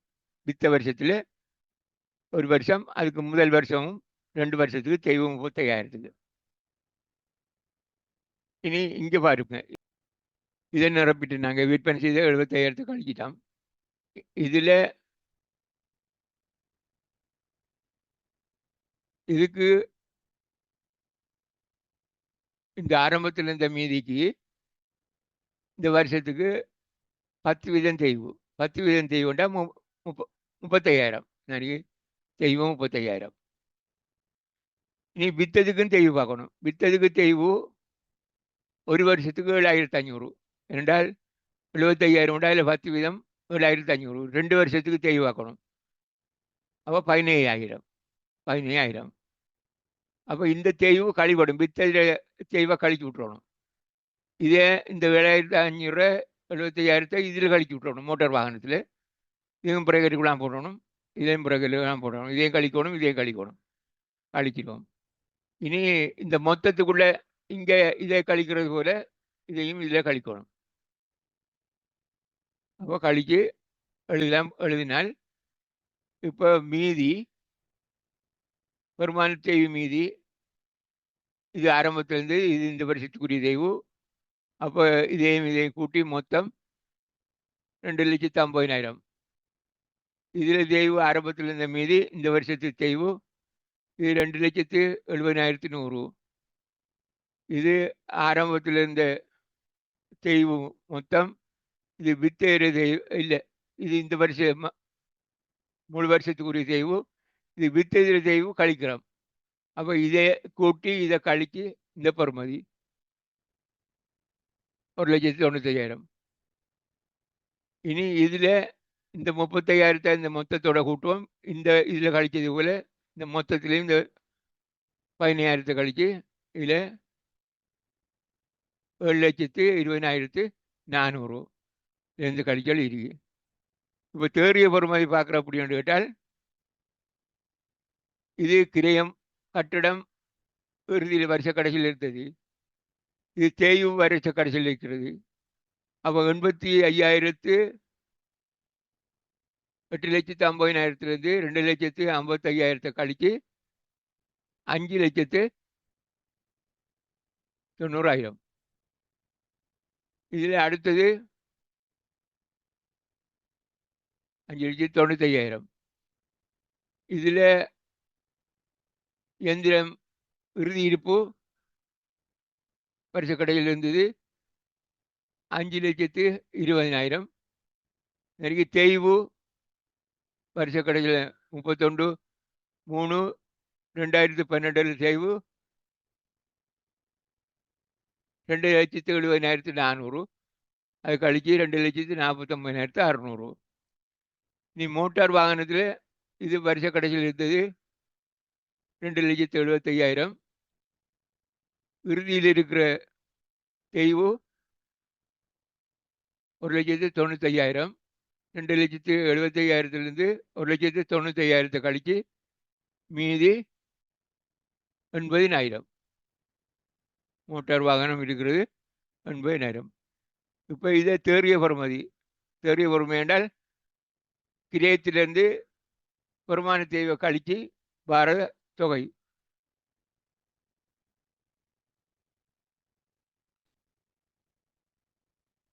இது தேறிய பெறுமதி. இது இயந்திர உபகரணத்தில் தேறிய பெறுமதி. இது மோட்டார் வாகனத்தில் தேறிய பெறுமதி. இதனுடைய கூட்டி வாரது மொத்தம் 9,24,600. இது மொத்த காணி, கட்டிடம், இயந்திர உபகரணம், மோட்டார் வாகனம். அது தேறிய பெறுமதி 9,24,000. அப்போ இது ஆதனம், பொருள் மற்றும் உபகரணம் என்ற அந்த கூட்டுல நாங்கள் நிரப்ப வேண்டியது இதுதான். ஆதனம், பொருள் மற்றும் உபகரணம் 5 தொகையில், அதாவது நிதி நிலைமை கூட்டில் ஆதனம், பொருள் மற்றும் உபகரணம் நடைமுறை எல்லா சொத்துக்குள்ளே கொண்டு போய் நிரப்ப வேண்டியது 9,24,600. ஆதனம், பொருள் மற்றும் உபகரணம் நடைமுறை எல்லா சொத்துல இதை கொண்டு நிரப்புறது 9,24,600. அப்போ இந்த கூட்டை நிரப்பிட்டோம். அப்போ இதை கூட்டை நிரப்புறதுக்கு உதவியாக இருந்து செய்ய வழி இதுதான். இந்த குறிப்பு 4 இதை கேட்டவங்க. அப்போ இதை காட்டிட்டோம். இப்போ இதை செய்து காட்டணும். இதை எப்படி காட்டினான்னு தெரியும். திருப்பி நான் ஒருக்கா சொல்கிறேன். இது பரீட்சை மீதில் இருந்தது கிரயம். இது மூண்டையும் பார்த்து எழுதி, இது நாம கூட்டி எழுதுனது, நரிக்கிறது கூட்டி எழுதுனது. இது மோட்டார் வாகனம் அகற்றின மற்ற ஒன்றும் அப்படி விற்கலை. அப்போ விற்றதை இதில் எழுதியிருக்கிறோம். மொத்தத்துக்குள்ளேயும் அதை கூட்டி எழுதுகிறோம். இது மூண்டையும் கூட்டி எழுதுன மாதிரி இதில் இருக்கிற மூண்டையும் கூட்டி எழுதுகிறோம். இது வருஷத்தோட தொடக்கத்தில் இருந்தது 1/4/2011 இருந்து. இது 31/3/2012 இருக்கிற மீதி. இதுலேருந்து இது ஒன்றுமில்லை. இதை கூட்டி எழுதுகிறோம். இதை கூட்டி எழுதுகிறோம். இதை கூட்டி எழுதுகிறோம். இதை கூட்டி இதை கழிச்சு எழுதுகிறேன். ஏன் இது விற்றது என்னுடைய கழிச்சு எழுதுறது, அகற்றினது. இது விற்றது இது மொத்தத்தில் இதில் கழிக்கிற மாதிரி இது மொத்தத்தை கூட்டி இதில் கழிக்கிறது, கழித்து விளவு. அப்போ இது விளவும் வருஷ கடைசியில் இருக்கிற ஆதனம், பொருள், உபகரணத்தில் கிரயம். நீ அடுத்தது தேய்வை பார்க்கணும். தேய்வு அங்கே இருக்கிற பரிச்சமையில் இருக்கிற தேய்வு இதில் இருக்குது. காணிக்கட்டு எடுத்து தேய்வு தந்திருக்கு, இதுவும் தந்திருக்குது, இதுவும் தந்திருக்கு. அதை அப்படியே பார்த்து எழுதுனேன். இதுதான் நாம் கூட்டி எழுதுனேன். இது மூண்டையும் கூட்டி இது மொத்தத்தை எழுதிக்கிறோம். இதுதான் நாங்கள் இதில் நிரப்புனது. இனி வருடத்தில் தேய்வு இதுக்கு 10 வீதம் பார்க்கணும். இதுக்கு 10 வீதம். இதில் 10 வீதம் கிரயத்தில் இதில் பார்க்கறது. கிரயத்தில் அதாவது ஆரம்பத்திலிருந்து விலையில் அதுக்கு 10 வீதம். 10 வீதம் உண்டா 85,000 வரும். இது 5 வீதம் தான். இதுக்கு தேய்வு 5 வீதம். 5 வீதம் உடா 42,500. 85,000 அரைவாசி 42,500. இதுக்கு தேய்வு பார்க்குறது. இதுக்கு 20 வீதம் தேய்வு.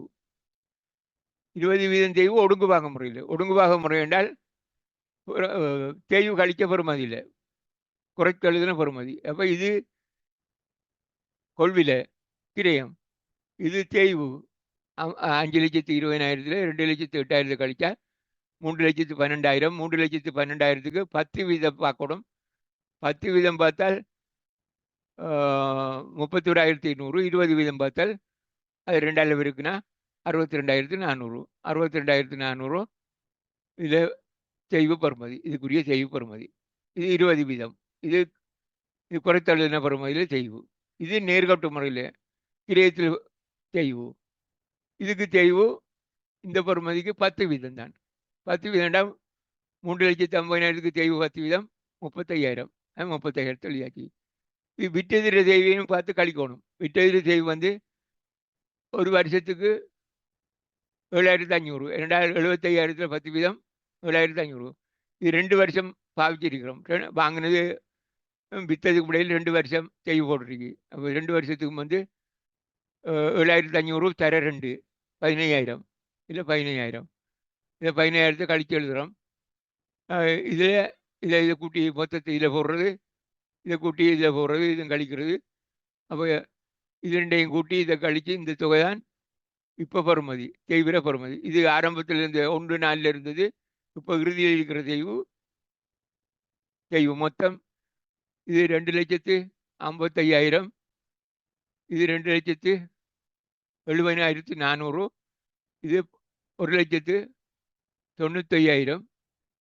இனி இது மொத்தம் எல்லாத்தையும் கூட்டி இது மூண்டையும் கூட்டி இதில் எழுதுறது 7,20,400. இப்போ இனி நாங்கள் இதில் தேறிய பெறுமதி எழுதணும். தேறிய பெறுமதி என்றால் இது கிரயத்திலிருந்து மொத்த தெய்வ அந்த வருஷத்துக்குரிய தெய்வம் முழுதையும் கழிச்சு 5,95,000 காணிட தேறிய பெறுமதி. உபகரணத்தில் தெய்வ பெறுமதி 5,20,000 2,70,400 கழிச்சு 2,49,600. இயந்திரத்தில் தேறிய பெறுமதி. மோட்டார் வாகனத்தில் தேறிய பெறுமதி 2,75,000 1,95,000 கழிச்சு 80,000 மோட்டார் வாகனத்தில் தேறிய பெறுமதி. மூண்டையும் கூட்டினால் 5,95,000 2,49,000 80,000 கூட்டி மொத்தம் 9,24,600. இதைத்தான் கொண்டு போய் நாங்கள் எங்கே எழுதுகிறோம், இந்த இதில் எழுதுகிறோம். அதாவது இந்த கூட்டில் எழுதி இப்போ நாங்கள் காட்டிட்டோம். ஆதனம் பொறை மாற்றும் உபகரணம் 9,24,400. லாப நட்ட கணக்கை செய்து முடித்துள்ளோம். சட்டகத்தை நிரப்பி மாதிரி சட்டகத்தை நிரப்பி லாப நட்ட கணக்கை பூர்ணப்படுத்தியிருக்கிறோம். பாருங்கள், இதில் வரிக்கு பின் லாபம் வந்துருக்கு. இதுக்கு பின்னால் இதுக்கு பிறகு வர வேண்டியது பகிர்பகுதி. பகிர்பகுதியை இதில் செய்ய தேவையில்லை. பகிர்பகுதியை குறிப்பு 8 கொண்டு காட்டுறது. இந்த பாருங்க, இதில் 5 தொகை நிதி நிலைமைக்கு விட்டு இதில் செய்ய போகிறோம். இதில் வெற்றிடங்களை இனித்தான் நாங்கள் நிரப்ப போகிறோம். இதில் 8வது நிறுத்தி வைத்த லாபம் பகிர்ந்ததுக்கு பிறகு மிஞ்சிற லாபத்தை இதில் 8 குறிப்பில் காட்டணும்.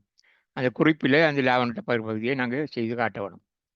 மற்றது இந்த இடைவெளிகளை நாங்கள் இனிமேல் நிரப்புவோம். 5 தொகையில் 5 எடுப்போம். 5 தொகையில் முதல்ல கம்பெனி இனம் காட்டணும் சரியாக. அது பட்டியல்படுத்தப்பட்ட கம்பெனியா இல்லை பட்டியல்படுத்தப்படாத கம்பெனியான்றதை இனம் காட்டுறோம். பாருங்கள், அதை காட்டுற முறை. மற்ற திகதி வருமான கூட்டு மாதிரி இல்லை. இது ஒரு குறித்த திகதியில் 5. இது அந்த கால இறுதி திகதி தான். இது அந்த கால இடைவெளி ஒரு வருஷம் உண்டு.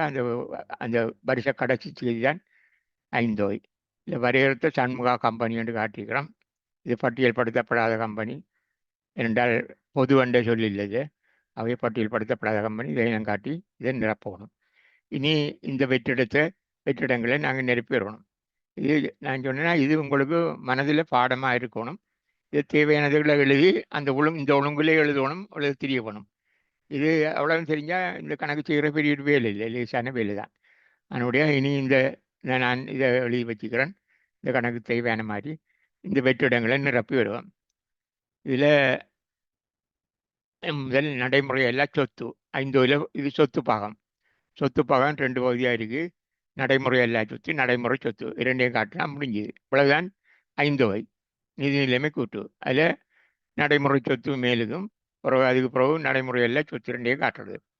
இதில் இந்த நடைமுறை எல்லா சொத்து, அது நிலையான சொத்துன்றது இதை நாங்கள் முதல் செய்து காட்டிட்டோம். இதுக்கு இந்த கணக்கில், அதாவது லாப நட்ட கணக்குக்கு இந்த பெருமான தேய்வுகள் கணக்கு பார்க்குறது, மற்றது விற்பனை நட்டம், மோட்டார் வாகன விற்பனை நட்டம் என்பதற்கு தேவைக்காக இந்த 4வது குறிப்பை நாங்கள் செய்திருக்கிறோம். அதை பார்த்தே இதை நிரப்பிக்கொள்ளலாம். அந்த 4வது குறிப்பை அதை பார்த்து இதுக்குரிய இடவை நிரப்பிக்கொள்ளலாம்.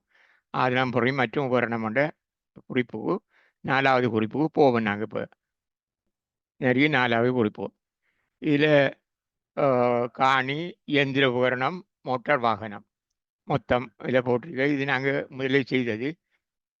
இது ஆரம்ப மீதி, இது இறுதியில் இருக்கிற மீதி கிரயம். இது தேய்வு, ஆரம்பத்திலிருந்து தேய்வு. இது வருட தேய்வுகள் போட்டிருக்கு. இதில் கடைசியாக இறுதி இதில் தேய்வு மீதி.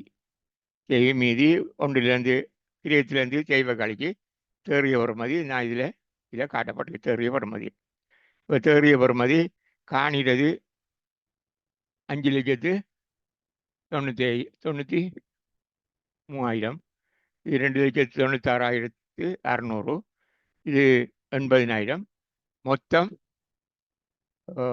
காணி, இயந்திரம், உபகரணம், மோட்டார் வாகனம் இதை முழு மொத்த தேறிய பொறுமதி 9,24,000. இது மட்டும்தான் இப்போ அங்கே கொண்டு எழுத வேண்டியது. இதை கொண்டு எழுதினா இது முடிக்குது. இது 4வது குறிப்பு. இது காட்ட வேண்டியது நான் இப்போ காட்டிட்டேன். இது முதலே செய்தது என்றால் அதில் இந்த பெருமான தீவுகள் கணக்கு பார்க்குறதுக்காக இப்போ இதுக்கு அதை பயன்படுத்தி இதை பார்த்து நாங்கள் எழுதலாம். 9,24,600. சரிங்க. குறிப்பு 4 ஆதனம் பொறி மற்றும் 4 குறிப்போ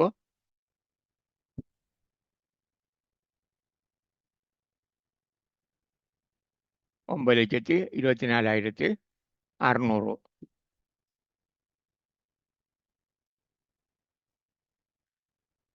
இனி அடுத்தது முதலீடு.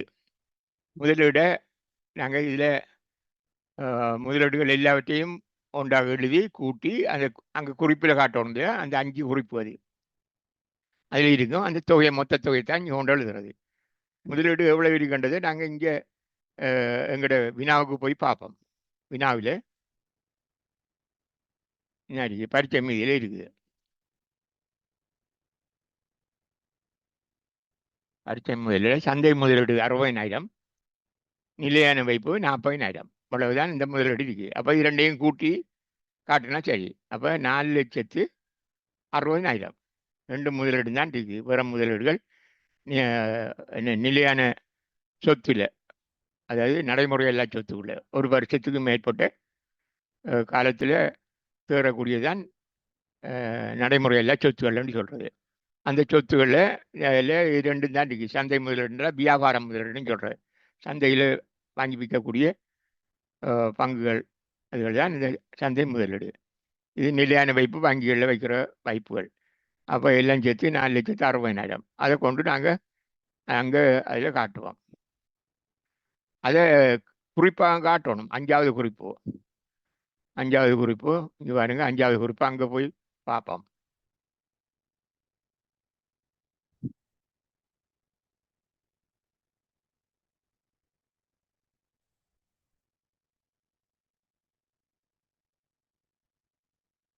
நிறைய முதலீடு, வியாபார முதலீடு, சந்தை முதலீடு 60,000. நிலையான வைப்பு 4,00,000. இப்போ 4,60,000. இந்த தொகையை தான் கொண்டு இங்கே எழுதுறது.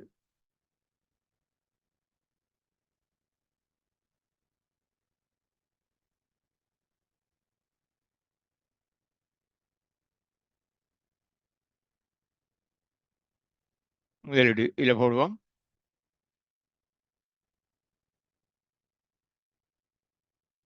$4,60,000.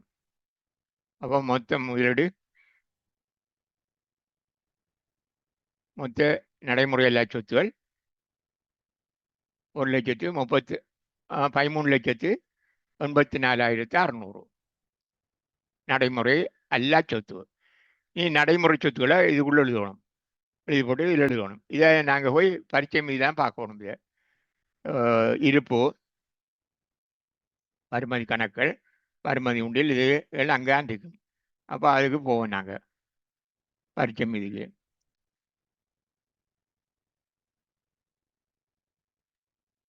இருப்பு நறிய 1,25,000.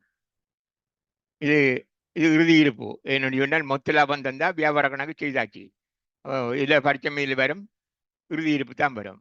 வியாபார கணக்கு செய்யாட்டி இதில் இருக்கிறது ஆரம்ப சரக்கு இருப்பாக இருக்கும். இது விட்ட சரக்கும் கொள்வில்லை இல்லாமல் பிறகு தான் கணக்கு பார்க்கணும். இதில் எல்லாம் கணக்கு வித்து சரக்கும் கொள்வில்லை எல்லாம் கணக்கு பார்த்து மொத்தம் இது இறுதி இருப்பு 1,25,000. இது இருப்புல காட்டணும் 1,25,000. மற்றது நிறைய வருமதி உண்டியல், இது காசு. இதுதான் இது அடியில் வர்றது.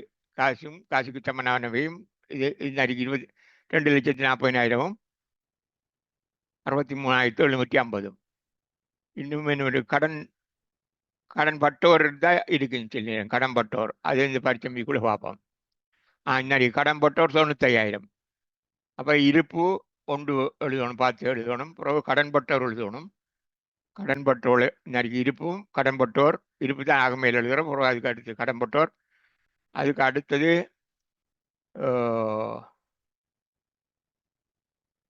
நிறைய வருமதி உண்டியல் காசு. இதெல்லாம் அங்கே அதில் போய் நம்ம அந்த இடைவெளிகளை வெற்று இடைவெளிகளை நிரப்புவோம்.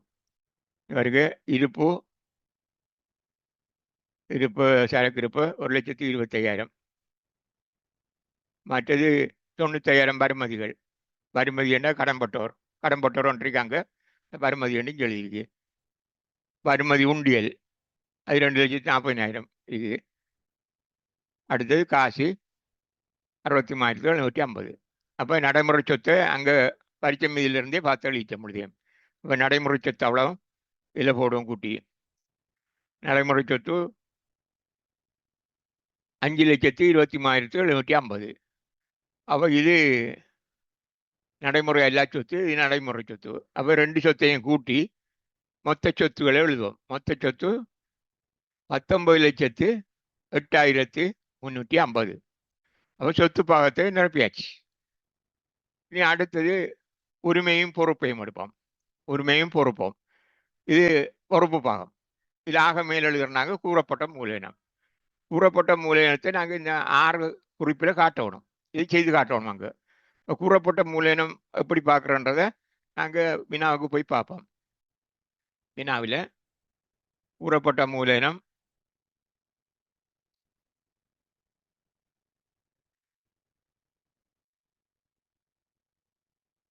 கூறப்பட்ட மூலதனம் சாதாரண பங்கொன்றின் வழங்கல் விலை 10, 7,50,000 இருக்கு. அப்போ 75,000 பங்கும் தெரியணும், நமக்கு பெறுமதியும் தெரியணும். இது 7,50,000 கூறப்பட்ட மூலதனம் சாதாரண பங்குகள். கூறப்பட்ட முன்னிலை பங்கொன்றின் வழங்கல் விலை 10 என்றால் 50,000, 5 லட்சம் 50,000 பங்கு. இது 75,000 பங்கு, இது 50,000 பங்கு. அப்போ 1,25,000 பங்குகள் மொத்தம் இன்னும் இருக்குது. அப்போ இது வரும், அந்த கூறப்பட்ட மூலதனத்துக்கு வரும். பிறகு இந்த பொது ஒதுக்கத்தை பயன்படுத்தி உகார பங்கு வழங்கினேன், அது இதுக்குள்ள சாதாரண பங்குக்குள்ளே வரும். அது எத்தனை பங்குன்றது இங்கே தந்திருக்கு பாருங்க. 1/4/2011 இல்லை சாதாரண பங்குகளுக்கும் 10 பங்கு கொண்டு விதமாக. அப்போ 7,500 பங்கு உபகார பங்காக வழங்குறது. வழங்கல் விலை 12 ரூபா. 12 7,500 12 90,000. 90,000 ரூபா கூறப்பட்ட மூலதனம். இது உபகார பங்கு வழங்கினது. இது பொது ஒதுக்கத்திலிருந்து வழங்கினது. பொது ஒதுக்கத்தில் கழிச்சு கூறப்பட்ட மூலதனத்தோடு சேர்க்கணும், 90,000 சேர்க்கணும். அது சாதாரண பங்குக்குரியது. அப்போ அதையும் அதில் கொண்டு எழுதணும். அப்போ கூறப்பட்ட மூலதன கணக்கை நாங்கள் இங்கே செய்து காட்டணும். கூறப்பட்ட மூலதனத்தில் இதில் இன்னும் இருக்கும் நினைக்கிறேன். பங்கு வட்டஞ்சில் நேரம் வைக்கலாம். மிகை விலை, அதாவது பங்குகளை சந்தையில் கூட விலைக்கு விற்றிருந்தால் அந்த பெறுமதியும் இருக்கும். இதில் இங்கே பாருங்க, பங்கு மிக விலை சாதாரண பங்கு 50,000. இதுவும் இந்த கூறப்பட்ட மூலதனத்தோட சேர்க்கணும். இப்போ சாதாரண பங்குகள், இது எந்த சாதாரண பங்குகள் மிக விலைக்கு விற்றதோ அதோட சேர்க்கணும். சேர்த்து இது கூறப்பட்ட மூலதனம் தான், பங்கு மிக விலை. அப்போ சாதாரண பங்குக்குரிய விலை. அப்போ இந்த கூறப்பட்ட மூலதன கணக்கு நாங்கள் இப்போ செய்து காட்டுவோம். அது குறிப்பு அங்கே செய்து காட்டணும். இங்கே பாருங்க, கூறப்பட்ட மூலதனம் 6 குறிப்பு. 6 குறிப்புக்கு நாங்கள் போகணும். குறிப்பு 6 கூறப்பட்ட மூலதனம். சாதாரண பங்குகள், இது கூறப்பட்ட மூலதனம் 7,50,000. அப்போ பங்குகள் எண்ணிக்கை 10 ரூபா பங்குண்டா 75,000. சாதாரண பங்கு அது பெருகிருக்கும். இந்த 75,000 தர 10 சமன் கூறப்பட்ட மூலதனம் உழவு. உபகார பங்கு வழங்கினது இதில் 10ல் 1. சாதாரண பங்கு இருந்த பங்குல 10ல் 1 7,500 பங்கு. ஒரு சைவரம் தட்டி விட்டு பார்க்குறோம். 7,500 பங்கு. 7,500 பங்கையும் 12 ரூபா விலைப்படி தான் விற்றுருக்குறாங்க. 12 ரூபா விலைப்படி விற்றென்றால் 7,500 சமன் 90,000 ரூபா. ரெண்டையும் கூட்டி 8,40,000 ரூபா. பங்கு வட்டம் சாதாரண பங்குகளை விற்றதில் மிக விலை. அப்போ அதையும் சேர்த்துருக்கு. அப்போ கூறப்பட்ட மூலதனம் சாதாரண பங்குறது மொத்தம் 8,90,000 ரூபா. அப்போ இனி அடுத்தது முன்னிலை பங்கு 5,00,000 இருக்கு கூறப்பட்ட மூலதனம். அது 5,000 50,000 பங்கு. ஒரு பங்குட ஒரு மாதிரி 10. அப்போ எல்லாம் 1,13,90,000. இதையும் கூறப்பட்ட மூலதனம் சாதாரண பங்கும் முன்னுரிமை பங்கும் சேர்த்து. சாதாரண பங்கு 8,90,000, முன்னுரிமை பங்கு 50,000, 5 லட்சம். இது 8,90,000, இது 5 லட்சம். அப்போ 13,90,000. பங்குற எண்ணிக்கையை நாங்கள் எழுதினா இதில் 75,000 பங்கு, பிறகு 7,500 பங்கு, மொத்தம் 8,250 பங்கு. 8,250 பங்கும் 50,000 பங்கு. இதில் 75,000 பங்கு. 75,000 பங்கும் 7,500 பங்கும் 82,500. അവിടെ 50, 1,32,500 பங்குகள். பங்குகள் எண்ணிக்கை எல்லா பங்குகளும் 1,32,800. கூறப்பட்ட மூலதனம் 13,90,000. இந்த தொகையை தான் கொண்டு எழுதுகிறார் கூறப்பட்ட மூலமாண்டு. அந்த நாம் தொகையை மட்டும்தான் இது காட்டணும். இந்த குறிப்பு இங்கே இருக்கணும். குறிப்பு இதில் காட்டப்படணும். செய்ய வழி அதை இதில் கொண்டு போய்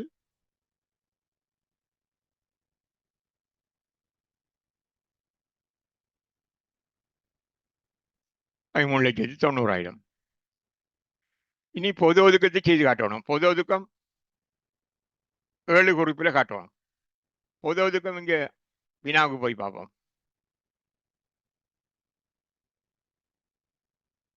பொது ஒதுக்கம் இதில் 2,50,000 இருக்கு. இதில் இல்லை 1,50,000. பொது ஒதுக்கம் 1,50,000. அதில் உபகார பங்கு வளங்களுக்கு நாங்கள் எடுத்துனாங்க. உபகார பங்கு வளங்களுக்கு எவ்வளவு எடுத்தேன்டா 90,000 எடுத்தது. 90,000 எடுத்துனாங்க. 12 ரூபா விலைப்படி பங்கு இருந்த பங்கு அவங்களுக்கு 7,500 பங்குக்கும் 12 ரூபா விலைப்படி 90,000. 90,000 பொது ஒதுக்கத்திலிருந்து அப்போ பொது ஒதுக்கத்திலிருந்து எடுத்தால் மிச்சம் இல்லை 60,000 தான் மிச்சம். 60,000 மிச்சம் பொது ஒதுக்கத்தில். ஆனால் பொது ஒதுக்கத்தில் பிறகு இன்னும் இந்த வருஷம் லாப பகிர்வில் பகிர்ந்திருப்பாங்க. சில நேரம் பகிர்ந்திருக்கேன் இங்கே சொல்லிட்டு பாருங்க. பொது ஒதுக்கத்துக்கு 10,000 மாற்றுதல். அப்போ 10,000 மாற்றணும். அப்போ 60, 10, 70,000 பொது ஒதுக்கத்தை அங்கே செய்து காட்டணும். நாங்கள் குறிப்பில் செய்து காட்டணும் விளைவேன்.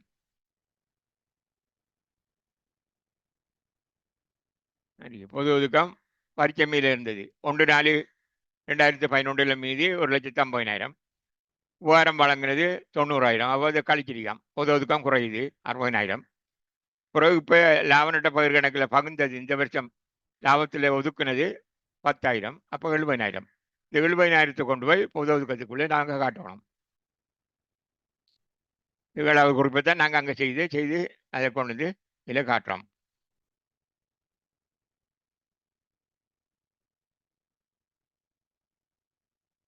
இது இல்லை, இது மாறி அடிக்கிட்டேன்.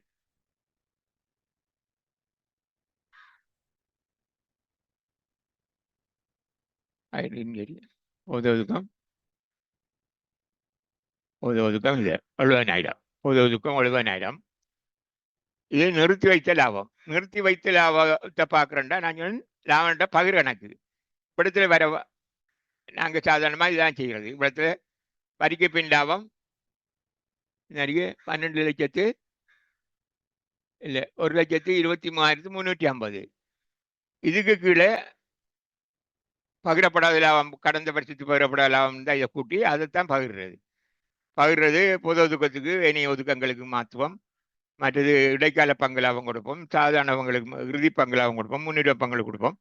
அது கொடுத்து மிஞ்சுறது தான் நிறுத்தி வச்ச லாபம். கடைசியில் மிஞ்சுறது நிறுத்தி வச்ச லாபம். இதில் விடுத்த செய்ய வேண்டியது 8வது குறிப்பு போகும். 8வது குறிப்பில் என்னென்ன வரும் என்றதை தெரியும். இது வரணும் கட்டாயம். வரிக்கு பின் லாபம். வரிக்கு பின் லாபம். மற்றது இங்கே வினாவுக்கு போய் பார்ப்போம். வேறு என்ன இருக்கண்டு. லாப கணக்கு 1 4 11 லாப கணக்கு மீதி. அப்போ இதையும் அதே கூட்டணும். இந்த வருடத்தில் வந்த லாபத்தையும் இது பழைய பகிரப்படாமல் இருக்கிற லாபத்தையும் கூட்டி இனி பொது ஒதுக்கத்துக்கு 10,000 மாற்றணும். பொது ஒதுக்கத்துக்கு 10,000 மாற்றுறது அது செய்யணும். வேறு இனத்தை மாத்திரன்றதை இங்கே பார்ப்போம். என்ன தகவல் தந்திருக்கிறது. செலுத்தின பங்கு லாபம் 75,000. சாதாரண பங்குகளுக்கு 75,000 செலுத்திருக்கு. செலுத்திய பங்கு லாபம் முன்னுரிமை பங்குகளுக்கு செலுத்திருக்கு. இவ்வளோ அப்போ 95,000 உலகம் செலுத்திருக்கு. இதுவும் பகிர் பகுதியில் வரும். இது இடைக்கால பங்கு லாபம், இடையில கொடுத்தது, வருஷத்துக்குள்ள கொடுத்தது. அதான் இதில் பரிச்சயம் இருந்திருக்கு. இது கொடுபோட்டு காசு. இன்னும் கொடுபோடாமல் இருக்கும் பங்குகளுக்கு. செலுத்திய பங்கு முன்னுரிமை பங்குதாரருக்கு அவங்களுக்கு ஒரு பங்குக்கு ₹1 சொல்லியிருக்கு. அப்போ 50,000 பங்கு 50,000 50,000 பங்கு 50,000 கொடுக்கணும். அப்போ 20,000 கொடுத்து இன்னும் முன்னுரிமை பங்களுக்கு 30,000 கொடுக்கணும். அதை ஞாபகத்தில் வச்சுக்கொள்ளுங்க. இதில் 30,000 இங்கே அதை தந்திருக்கு. நீங்கள் தகவல் தந்திருக்கு. தயிர்த்த மாற்றுதல் இதுவும் பகிர் பகுதிக்கு வரும். மற்றது முன்னுரிமை பங்குகளுக்கு ₹1 வீதம் வழங்குது. முன்னுரிமை பங்குகளுக்கு ₹1 வீதம் 50,000 வழங்கணும். முன்னுரிமை பங்குகளுக்கு 20,000 செலுத்தி இன்னும் 30,000 செலுத்தணும். அதை காட்டணும். எல்லாம் சேர்த்து 50,000 பங்குகளுக்கு காட்டணும். இவங்களுக்கு இறுதி பங்கு லாபத்தை இந்த லாபட்ட கணக்கில் எழுதுறல. ஏன் எழுதுறலட்டா, இந்த கணக்கள் கொடுத்தது பிறகு பொதுக்கூட்டத்தில் தீர்மானிச்சுத்தான் அதை பிறகுதான் அந்த கணக்கில் எழுதுறது. அப்போது இடைக்கால பங்கு லாபம் சரி, இடைக்கால பங்கு லாபத்தை எழுதலாம். இறுதி பங்கு லாபத்தை எழுதுறல சாதாரண பங்குகளுக்கு. அப்போ அந்த பகிர் கணக்கை நாங்கள் 8 குறிப்பு 8 செய்து காட்டுவோம். இப்போ நாளைக்கு குறிப்பு 8 நிறுத்தி வைத்த லாபம் இவ்வளவு. இது இந்த தொகை தான் இங்கே வந்துருக்கீங்க பாருங்க. இல்லை வரிக்கு பின் லாபம் நாங்கள் அங்கே லாபன்ற கணக்கில் இறுதியில் இருக்கிறது. வரிக்கு பின் லாபம், வரி கழிச்சு வருமான வரி கழிச்சு வாரது. இதில் 1/4/2010 லாபன்ற கணக்கு மீது நாங்கள் பரிச்சை மீது பார்த்து 2,50,000 ரெண்டையும் கூட்டி 3,73,350 பகிரத்துக்கு இருக்கிற லாபம். அதில் பொது ஒதுக்கத்துக்கு 10,000 மாற்றினது. இடைக்கால பங்கு லாபம் சாதாரண பங்களுக்கு 75,000 கொடுத்தது. முன்னிலை பங்களுக்கு 20,000 கொடுத்தது. இனி பிரேரித்த பங்கு லாபம் இறுதியில் கொடுக்குற இறுதி பங்கு லாபம் கொடுக்காம இருக்கிறது 30,000. 50,000த்துக்கு 20,000 போனால் 30,000. சாதாரண பங்காருக்கு இறுதி பங்கு லாபத்தை இதில் காட்டுறல, இதில் போடுறல. அது கொடுக்க சொல்லிக்கு கொடுக்குற தீர்மானிச்சிருக்கு. அது கூட்டத்திலான் முடிஞ்சது பிறகு அது கொடுப்படும். அது வரையும் அதில் எழுதுறல. இதில் முன்னிலை பங்கு கொடுக்க வேண்டிய 30,000 எழுதப்படும். அப்போ இது விளையும் கூட்டினால் பொது ஒதுக்கத்தையும் இடைக்கால பங்கு லாபங்களையும் பிரசுரித்த முன்னுரிமை பங்கு லாபத்தையும் கூட்டினால் எல்லாம் 5 3 2 5 இது 10,000 75 85 85 85 95 105 105 135 1,35,000 1,35,000 அந்த பவுண்டது. அவன் மிஞ்சுறது 2,38,350 2,38,350 மட்டும்தான் நாங்கள் கொண்டு எழுதுறோம். குறிப்பில் நிறுத்தி வைத்த லாபம் 3,08,350. அதான் அங்கே அந்த தொகையை கொண்டு அந்த தொகை மட்டும்தான் இதில் எழுதுறது. அப்போ இதில் உரிமையும் பொறுப்பும் வந்துட்டு நிறுத்தி வைத்த லாபம் இதெல்லாம் எழுதுறேன். நிறுத்தி வைத்த லாபம் இடத்துல எழுதி கூட்டி 2,38,350. அது கூட்டி இந்த 70ஐயும் இந்த இதையும் கூட்டினால் 3,08,000. பொது ஒதுக்கத்தையும் 7ஐயும் இதுவும் உரிமை தான். அப்போ இதையும் கூட்டி இதில் எழுதுகிறோம். அப்போ மொத்த உரிமையும் பொறுப்பும் உரிமை மட்டும் மொத்த உரிமை மட்டும் இதில் கூட்டி போடுறோம். மொத்த உரிமை கூறப்பட்ட மூலதனமும் பொது ஒதுக்கமும் நிறுத்தி வைத்த லாபத்தையும் சேர்த்து இதில் மொத்த உரிமை விளைவு. இனி நடைமுறையெல்லாம் பொறுப்பு. நடைமுறையெல்லாம் பொறுப்பு இந்த கணக்கில் இல்லை. அதனுடைய அந்த தலைப்பை மட்டும் போட்டிருக்கு, இதில் எழுதலை. இனி நடைமுறை பொறுப்புகளை பார்த்து எழுதணும். நடைமுறை பொறுப்புகள் என்னென்ன என்றால் இங்கே இதுக்கு போவோம், எங்கள் வினாவுக்கு போவோம். கடன் கொடுத்தவர் 82,000 இதை எழுதணும். ஒன்று கடன் கொடுத்தவர் மற்றது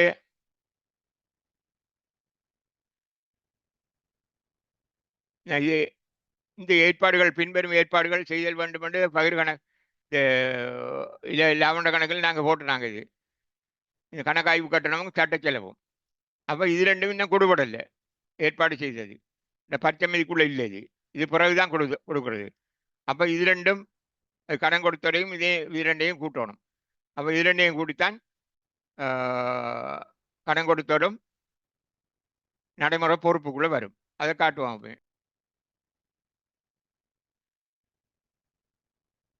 இது இந்த ஏற்பாடுகள் பின்வரும் ஏற்பாடுகள் செய்தல் வேண்டும் என்று பகிர் கணக்கு இதை லாபண்ட கணக்கில் நாங்கள் போட்டுனாங்க. இது கணக்காய்வு கட்டணமும் சட்ட செலவும். அப்போ இது ரெண்டும் இன்னும் கொடுபடலை. ஏற்பாடு செய்தது இந்த பச்சைமதிக்குள்ளே இல்லை. இது பிறகுதான் கொடுக்கிறது. அப்போ இது ரெண்டும் கடன் கொடுத்தவரையும் இது ரெண்டையும் கூட்டணும். அப்போ இது ரெண்டையும் கூட்டித்தான் கடன் கொடுத்தவரும் நடைமுறை பொறுப்புக்குள்ளே வரும். அதை காட்டுவாங்க. கடன் கொடுத்தவரும் ஏனைய செல்மதிகளும் 9வது குறிப்பு. 9வது குறிப்பை கொண்டு போய் பாருங்க, காட்டுறேன். கடன் கொடுத்தோர் அங்கே இருக்கிறது 82,000. கணக்காய்வு கட்டணம் 35,000. செலுத்த வேண்டிய சட்ட செலவு இது ஏற்பாடு செய்தது. இது இன்னும் கொடுபடல்லது. அப்போ இது கடன் கொடுத்தோர் பரிச்சமையிலேயே இது கொடுக்கணும். இன்னும் கடன் கொடுத்தோருக்கு நாங்கள் காசு கொடுக்கணும். அப்போ மொத்தமாக கடன் கொடுத்தோரும் ஏனைய செல்மதிகளும் 1,37,000. இதை கொண்டு இங்கே 5 நிலைமை கூட்டில் காட்டணும். 1,37,000 கடன் கொடுத்தோரும் ஏனைய செல்மதிகளும் 1,37,000. இனி வருமான வரியில் நிதியாண்டுக்கு வருமான வரி 1,25,000 ஏற்றுக்கொண்டது நாங்கள் பார்த்துனாங்க. இங்கே பாருங்க, 2011-12க்கான வருமான வரி பொறுப்பு இதுதான் நடைமுறை ஆண்டுக்கு 1,25,000 என மதிப்பிடப்பட்டது. இதைத்தான் நாங்கள் லாபண்ட கணக்கில் இருந்தது. இந்த வருஷத்துக்குரிய வரி பொறுப்பு இதில் செலுத்தினது எவ்வளவு கேட்டால், செலுத்திய வருமான வரி 82,000 செலுத்திருக்கு. அப்போ 1,25,000 82,000 செலுத்தினா இன்னும் இந்த வருஷத்துக்கு செலுத்தணும் 43,000 செலுத்தணும். அந்த 43,000 இங்கே 5 காட்டணும். நாங்கள் வருமான வரி 43,000 இதுக்கு குறிப்பு அங்கே இருக்குது. குறிப்பு காட்ட தேவையில்லை, இல்லாட்டி குறிப்பிலையும் காட்டலாம். 43,000. இனி முன்னுரிமை பங்குகளுக்கு பங்கு லாபம் பிரசுரிச்சிருக்குது. முன்னுரிமை பங்கு லாபம் கொடுக்கணும். சாதாரண பங்குதாரருக்கு கொடுக்குறாங்க, பதிகிறதும் இல்லை கொடுக்குறதும் இல்லை. அது பிறகுதானது. இதில் இடத்துல முன்னுரிமை பங்கு லாபம் 30,000. அப்போ இது விலையும் கூட்டி நடைமுறை பொறுப்பு, மொத்த பொறுப்பு, நடைமுறை பொறுப்பு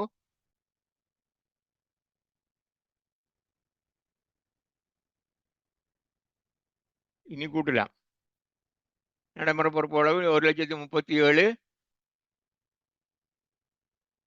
7 3 10 ஒன்று மிச்சம் 4 4 8 3 11 ஒன்று மிச்சம் 2. 2,10,000. 2,10,000. இது நடைமுறை பொறுப்பு இவ்வளவும். இது உரிமையும் பொறுப்பும். இது நடைமுறை எல்லா பொறுப்பு இல்லை. உரிமையும் பொறுப்பும் இந்த தொகை. நடைமுறை எல்லா பொறுப்பு இல்லை. நடைமுறை பொறுப்பு 2,10,000. ரெண்டையும் கூட்டி 350 8 9 10 17 19 19,08,350. அது இது உரிமையும் பொறுப்பும். அப்போ சொத்தும் அதே அளவு இருக்கணும். பாருங்க, சொத்தும் அதே அளவு 19,08,350. இது சொத்து பக்கம் இவ்வளவு. இதுக்கு மேலே இருக்கிறவளவும் சொத்து பக்கம், இதுக்கு கீழே இருக்கிறவளவும் பொறுப்பு பக்கம். பொறுப்பு பக்கத்தில் உரிமையும் பொறுப்பும். உரிமை இவ்வளவு. உரிமை 16,98,350. நடைமுறை பொறுப்பு 2,10,000. அப்போ எல்லாத்தையும் சேர்த்து 19,08,350. அப்ப இதில் இந்த குறிப்புகளையும் நாங்கள் காட்டிட்டோம். 6, 7, 8, 9. இப்போ இது நீங்கள் கணக்கு செய்யக்குள்ள இந்த நம்பர் நீங்கள் வேறு போடலாம், அதில் பிரச்சனை இல்லை. ஆனால் இந்த குறிப்பு இதில் கூறப்பட்ட மூலைன்னு ஒன்று எழுதுனா அங்கே அந்த நம்பருக்கு அங்கே போய் பார்த்தா இருக்கணும். அது அங்கே செய்து போட்டு தான் இதை கொண்டு இங்கே போடுறோம். நாங்கள் அதை செய்துட்டு 7வது குறிப்பை அங்கே செய்துட்டு அந்த தொகையை கொண்டு இதை போடுறது. 8வது குறிப்பை செய்து போட்டு அதை கொண்டு இங்கே போடுறது. இந்த 8வது குறிப்பு உங்களுக்கு நல்லா ஞாபகத்தில் இருக்கணும். நீங்கள் வேறு கணக்குகளில் செய்யக்குள்ளே வேறு நம்பர் வரலாம். ஆனால் இந்த 8வது இதில் 8வது குறிப்பு என்றால் இதுதான் பகிர் கணக்கு. பகிர் கணக்கு இதுக்கு கீழே வர வேண்டிய கணக்கு அது போடல. இல்லை இதை போட தேவையில்லை. அதை அவலத்தில் செய்தால் சரி. இவ்வளவுதான். இதுதான் இந்த மாதிரி சட்டகம். இதுவும் 5க்குரிய மாதிரி சட்டகம். இது லாபநட்ட கணக்குரிய மாதிரி சட்டகம். இதில் அந்த கணக்கு இதுதான் பேட்டர்ன். நீங்கள் இதை நிரப்புனா சரி. படிவங்களை நிரப்புனா ஃபோமை நிரப்புற மாதிரி அது ஃபில்ல நிரப்புற இடைவெளியை நிரப்புறதுக்கு நீங்கள் குறிப்பிட போய் செய்து போட்டு கொண்டு தொகையை போடுறது இலகுவான வேலை. இது அவ்வளோ பெரிய ஒரு வேலை இல்லை. ஆனால் அந்த கணக்கை நல்லா வாசித்து கிரகிச்சு எடுக்கணும். உங்களுக்கு இந்த பேட்டர்ன் தெரியுமென்றால் அது லேசாக பிடிபடும். இப்போ உதாரணமாக இந்த அடிக்கிற கணக்கில் இருக்கிற தகவல்கள் இந்த வாசிட்டு போகக்குள்ளே தெரியும். உங்களுக்கு எந்தெந்த அந்த படிவத்தில் எவ்வளோத்துக்கு வருமானு தெரியும். அப்படி தெரிஞ்சு கொள்ளணும். அப்போ இது இந்த கம்பெனி முடிவு கணக்கு பெரிய ஒரு வேலை. நாங்கள் இனி அடுத்ததாக மற்றும் இன்னொரு உதாரணத்தை நான் பிறகு செய்து காட்டுறேன். என்ன மாதிரி செய்கிறன்றதை காட்டுறேன். இதை நீங்கள் திருப்பி பார்க்க வேணும்.